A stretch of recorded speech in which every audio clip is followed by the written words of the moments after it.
E aí, pessoal do canal, tranquilo? Então, continuamos as buscas aí pelo YouTube. Achamos mais um vídeo aqui bem interessante para vocês assistirem, aqui do professor Olavo de Carvalho. E também quero lembrar vocês para conferir aqui se estão inscritos no canal, que o YouTube está tirando bastante inscritos da gente. A gente está tentando aí crescer, mas o YouTube está puxando a gente para trás. Só que a gente vai continuar nessa batalha até o fim, sempre apoiando o professor Olavo de Carvalho e apoiando nosso presidente Jair Bolsonaro. Então também quero pedir a vocês para compartilharem o conteúdo, compartilharem o canal do professor Olavo de Carvalho, para que chegue a mais pessoas, para vocês falarem com seus familiares, conhecidos sobre o professor Olavo de Carvalho, apresentar o canal do professor Olavo de Carvalho, as obras do professor Olavo de Carvalho, tranquilo? Confiram sua inscrição aqui no canal, relembrando, segue a gente também no Twitter, no Instagram e no Telegram. Passa lá na comunidade aqui do YouTube, que a gente sempre coloca textos. Quem gosta de ler, a gente coloca textos e alguns artigos do professor Olavo de Carvalho. Tranquilo? Então é isso aí. Quem puder, seja membro e apoie o nosso canal. Os links estão aqui na descrição. Quem quiser ajudar, se não quiser ser membro ou participar do Apoie, tem também um link aqui para ajudar a gente. Tranquilo? É isso aí. Obrigado. Fiquem com o vídeo. Tamo junto. Sempre com Deus, pátria, família e liberdade.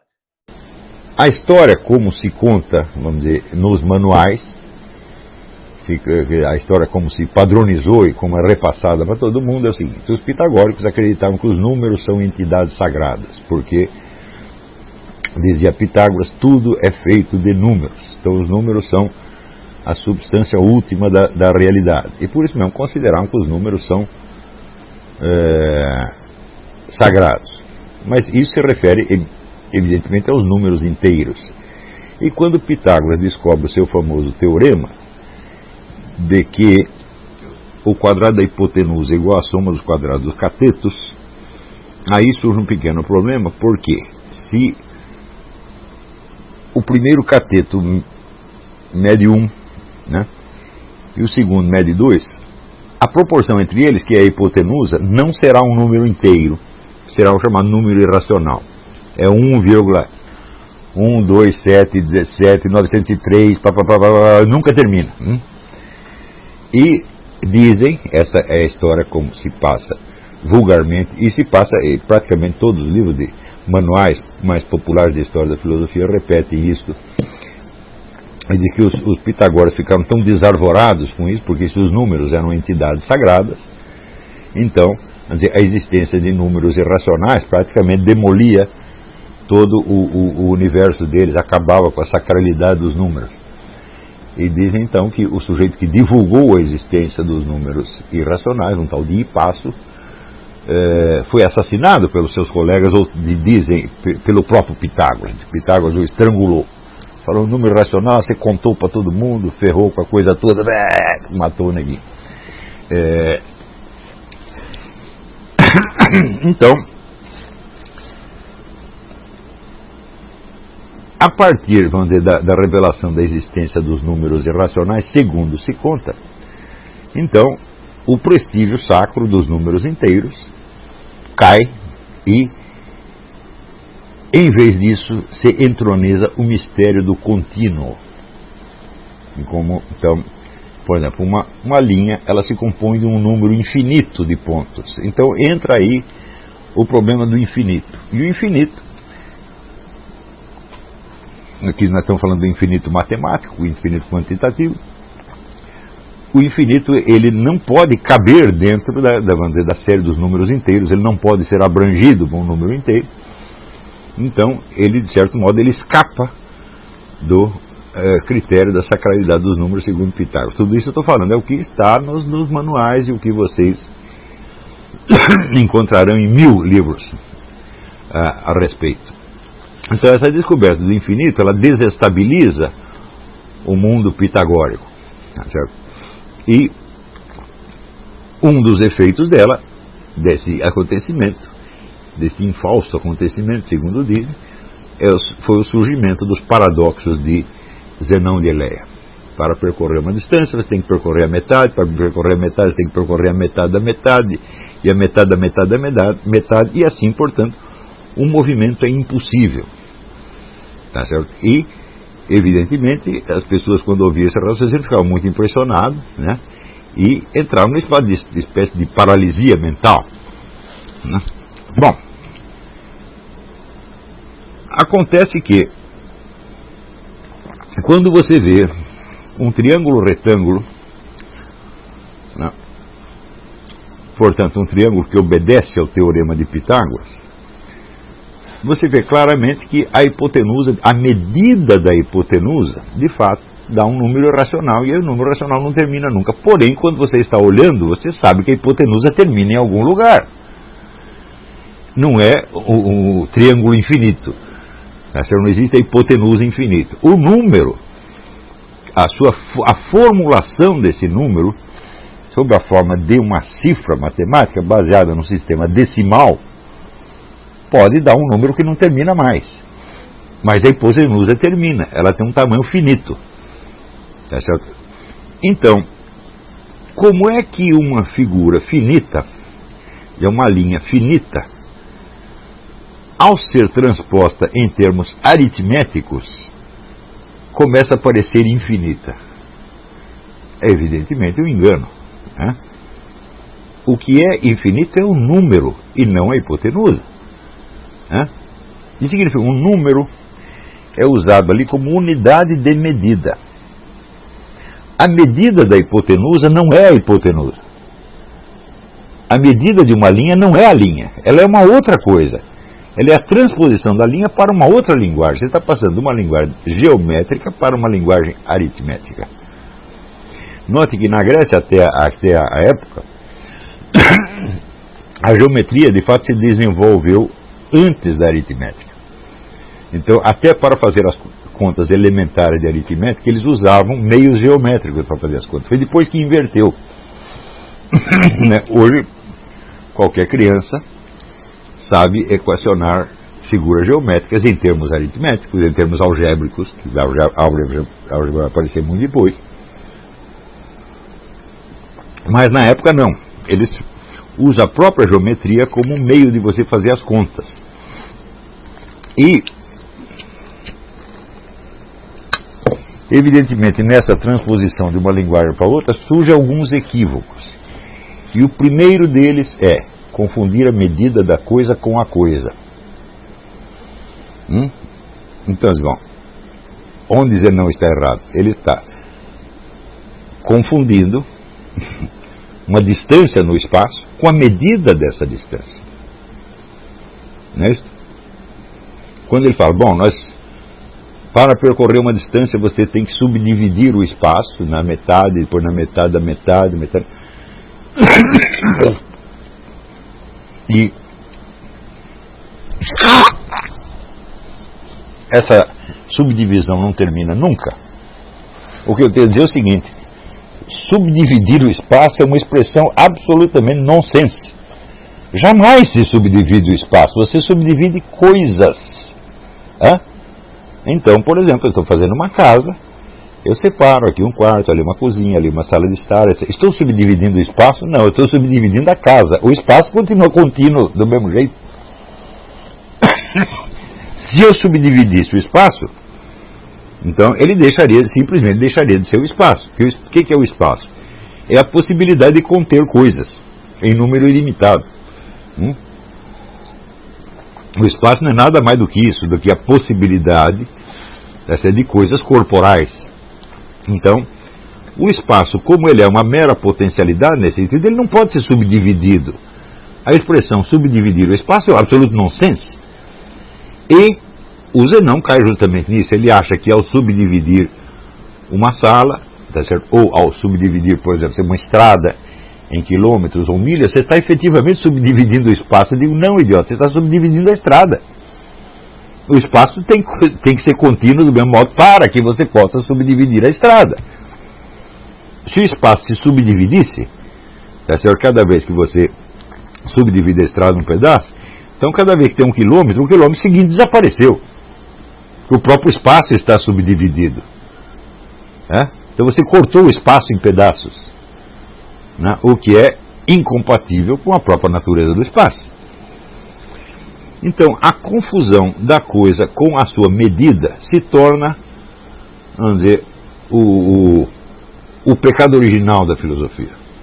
por assim dizer. E isto se repete de tempos em tempos. E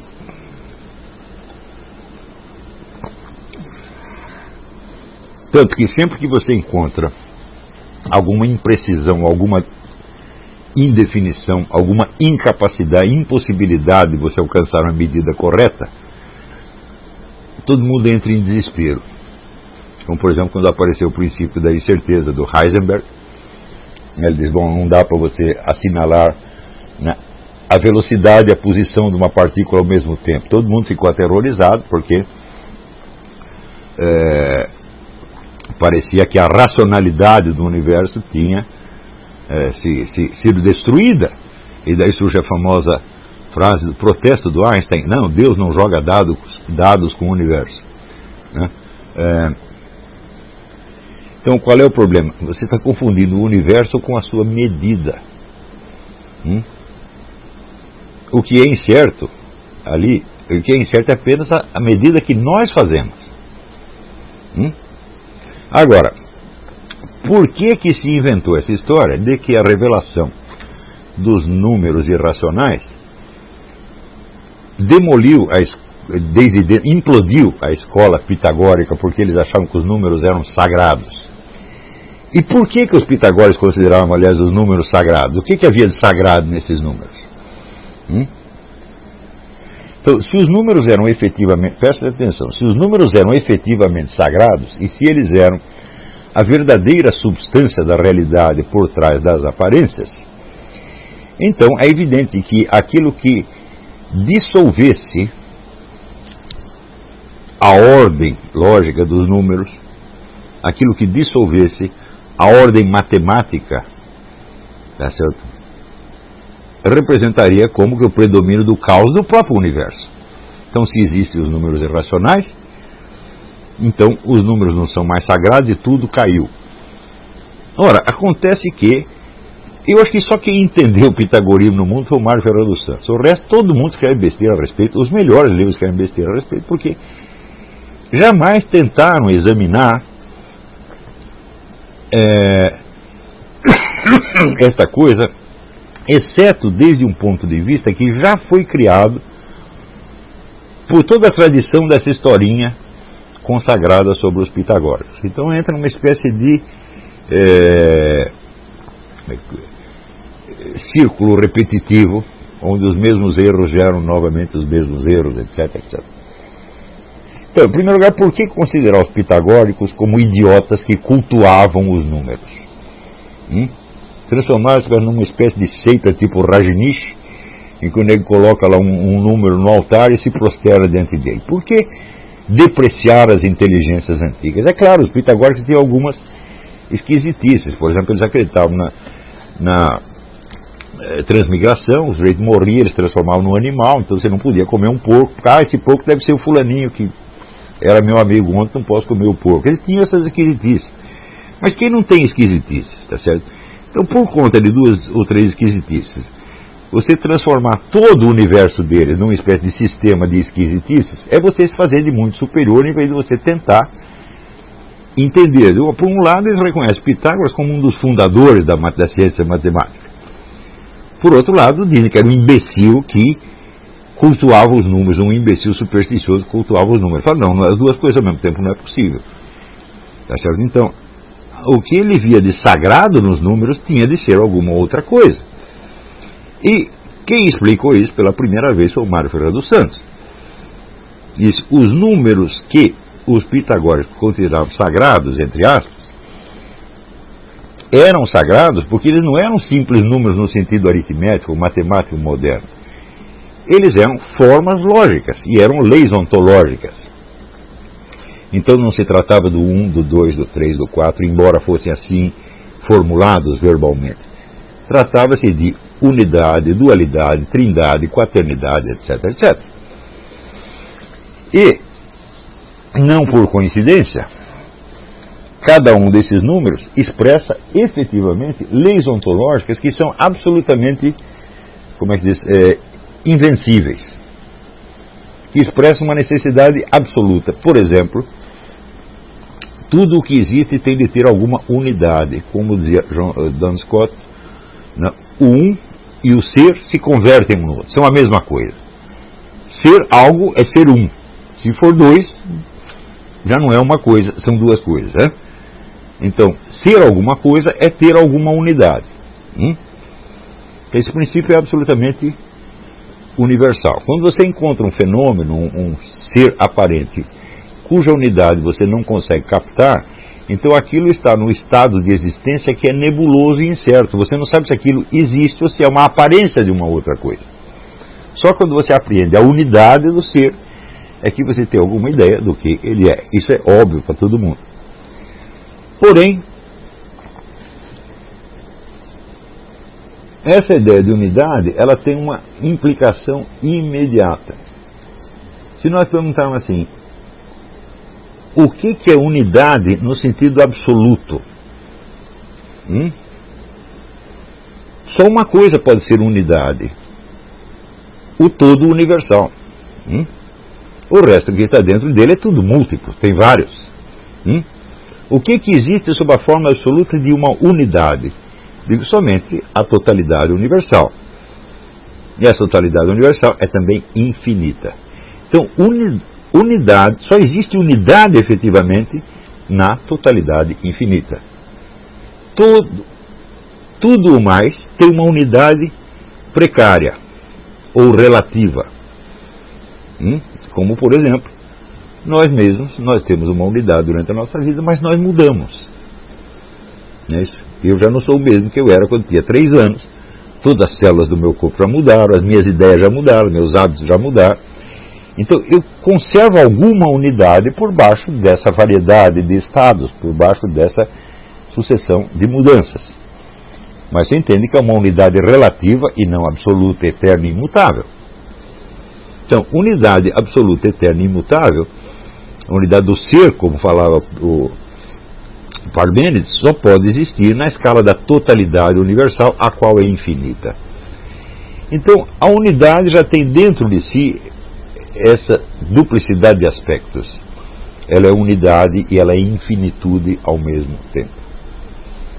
Não tem como não ser assim. O que quer que seja finito afirma automaticamente a existência de uma alteridade. Porque uma coisa é finita, porque depois dela existe outra. Então ela não pode ser uma unidade absoluta, é uma unidade relativa. Não é isso? Agora, a unidade absoluta, que só existe no campo da totalidade universal, ela tem de ser ao mesmo tempo infinita. Então a unidade contém dentro de si e não fora, essa dualidade. Ela é unidade e é infinitude ao mesmo tempo. As outras coisas não, elas são unidades relativas porque elas terminam em algum lugar. Então quando elas afirmam alteridade, não é a alteridade interna delas, é a alteridade de uma outra coisa. Quer dizer, termina uma coisa e começa outra. Então, por isso mesmo, é que os pitagóricos consideravam que o número 2 é o número da geração e da produção de outras coisas. É o número da alteridade, evidentemente. Se existe uma coisa, existe uma outra coisa, você tem então uma dualidade e essa dualidade, por sua vez, expressa uma das propriedades da própria unidade, que é a sua infinitude. Infinitude de uma infinidade de elementos que estão dentro dele, que compõem a sua unidade, mas que, considerados uns em relação aos outros, não são a mesma coisa, são coisas separadas. Então, a possibilidade da alteridade quantitativa, onde você tem aqui uma coisa e você tem aqui uma outra coisa, está dada pela alteridade interna da própria unidade, que é ao mesmo tempo unidade e infinitude. Está entendendo? Então, considerado assim, esses números 1 e 2 não são números, não são quantidades. Eles são, por um lado, são formas lógicas. Por outro lado, são leis ontológicas. E assim por diante, todos os demais números. Então, neste sentido, esses números são indivisíveis. considerados como leis ontológicas. O 1 é 1, o 2 é o 2, o 3 é o 3 e assim por diante. Não existe 3,5. Não pode haver uma forma lógica do 3,5, do 3,7, muito menos do 3,1, 2, 3, 217, 915 e assim por diante. Por quê? Porque essa lei ontológica seria informulável. Ela seria a forma da falta de forma, a forma do informe. Né? E, evidentemente, o informe como tal não teria em si o seu próprio fundamento ontológico, ele teria de ser apenas uma aparência.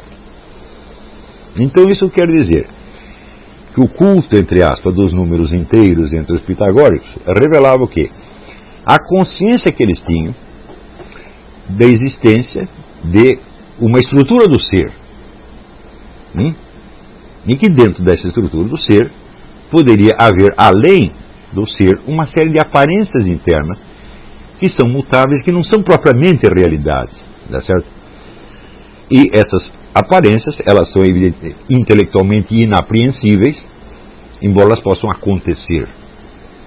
Não é isso? Então, são as anomalias. Anomalias são coisas que acontecem.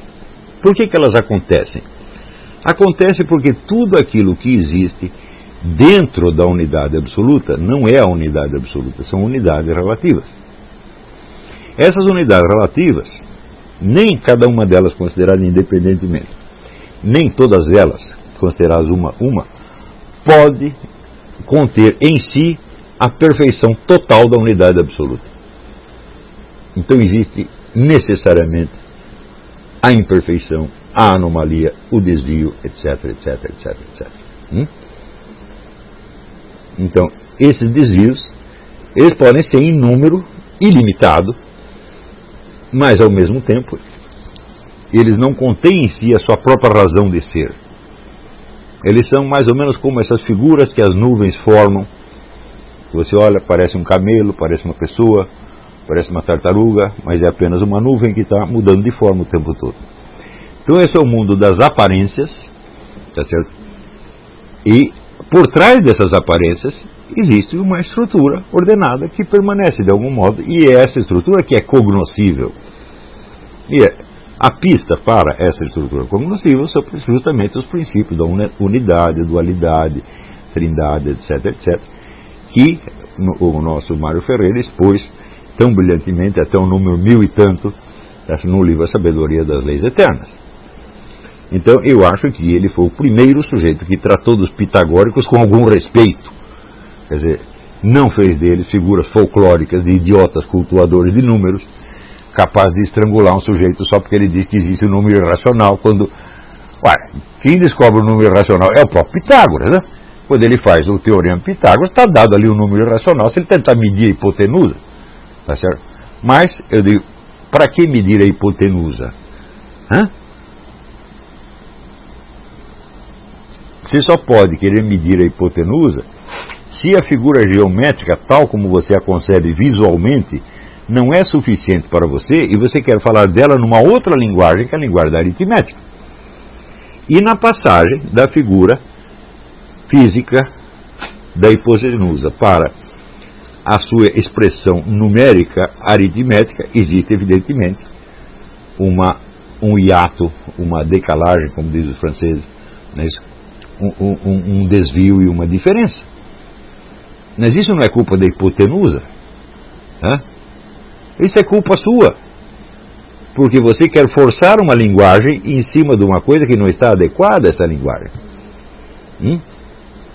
Agora, se você, embora tendo descoberto os números irracionais, admitindo a existência dos números racionais, você ainda tem na sua cabeça um pouco do preconceito ou da superstição da sacralidade dos números, por você ter ouvido o ensinamento pitagórico de uma maneira diminuída ou já deformada, então você vai chegar às conclusões que Zenão chegou. Você vai confundir o espaço com a medida de espaço, né? E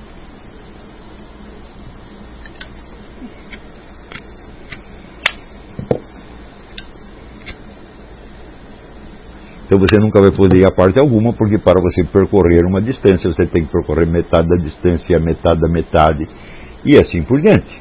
Ora, mas para que isso acontecesse na realidade, por exemplo, para que Aquiles tivesse essa tremenda dificuldade de percorrer 200 metros, porque para percorrer 200 ele tinha que percorrer 100, para percorrer 100 ele tinha que percorrer 50, seria preciso que os passos dele fossem decrescentes. E ninguém anda com passos decrescentes, todo mundo anda com passos regulares. Não é isso? O que é decrescente é a medida. Não é a distância e não são os passos.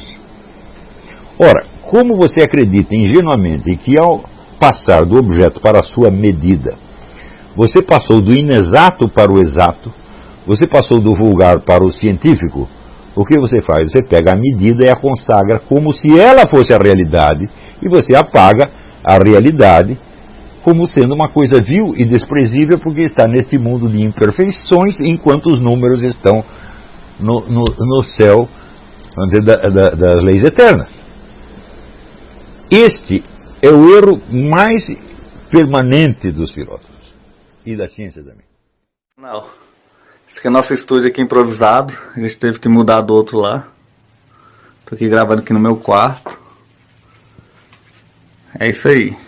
Bola pra frente. Quem puder, apoie o nosso canal, seja membro. Agora a gente vai ter vídeo semanal aí sobre o governo Bolsonaro.